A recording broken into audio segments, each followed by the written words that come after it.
Ladies and gentlemen, welcome back to Let's Dev, where today we continue working on our long-term open-ended survival RPG.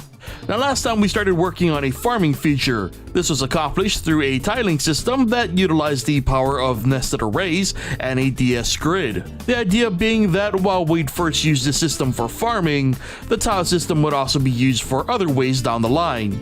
It was a successful endeavor that allowed us to tile our entire map and modify it on the fly with very little impact to performance. Today we continue to flesh out the farming feature by adding crops to the game. These crops will grow in real time on a timer system, and speaking of timer systems, we will also implement a world time system into our game, so that one day we may also have features like day and night cycles or whatever else would require keeping track of the world's time. Well, that's the plan anyway, so let's not waste any more time and get to the coding. First was setting up the world time. This would require two global arrays, one for current times and one for time limits. The current times array is pretty self-explanatory, and the time limit array keeps track of the time caps for seconds, minutes, hours, etc. Honestly, the second array was more of a backup plan, just in case.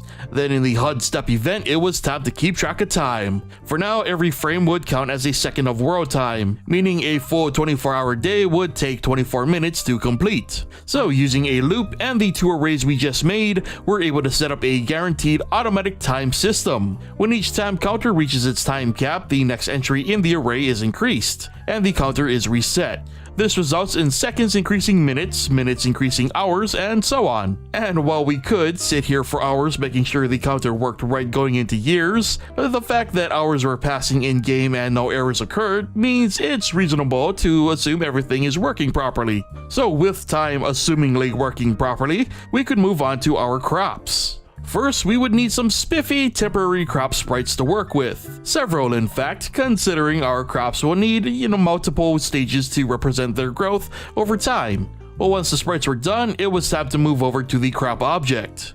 We need a few variables to keep track of the crop's progress, namely stage, stage max, and a few other counter variables. To start, I tried tying the growth of our crops to the global timer. The grow variable would be the threshold that advances the crop to the next stage. The current stage would then be reflected in which sprite was drawn, which is determined through some simple math. And it's here that I tried something different. I tried using modulo and our growth variable to determine the timer loop. Unfortunately, I'm terrible at math and couldn't quite wrap my head around it, and I wasn't even sure if it was possible. So, much like the global timer, I went with the backup plan. I made crops completely independent and function on their own timers. So once the growth threshold is hit, the stage increases, advancing the crop closer and closer to maturity. And to make sure things were capping off properly, the image index was clamped and a purple version was added to the end of the sprite sequence. This worked out perfectly, and our crops were now able to be grown over time, as one would expect in a game with a farming feature. Now, with that working, clearly we skipped over a significant step here, so let's rewind a bit. Using the same grid check system as last time, I thought placing crops would be as simple as comparing values. So checking for the grass sprite would change it to dirt, and the dirt sprite would create a crop on that spot.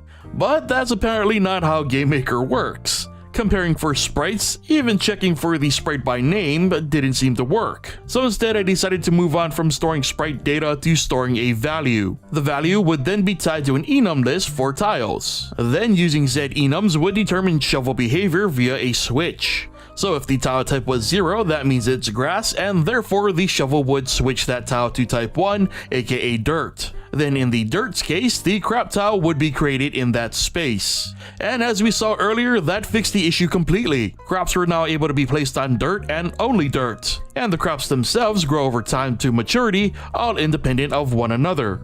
And sadly, because I spent so much time going with the plan Bs this session, that's where I had to call it. I do plan on integrating the crop growth into the global timer somehow, for uniform and also likely performance reasons. The grid system is also going to be interesting when it comes to future applications, given our change to the type system, and I'm really excited to tackle these challenges and opening up the potential of our tile system. But it'll have to wait, because that brings us to the end of today's episode of Let's Dev. So leave a like if you enjoyed the episode, subscribe and turn on notifications if you haven't already, and leave your thoughts on our progress in the comments. Thank you so much for watching, and I'll see you guys next time.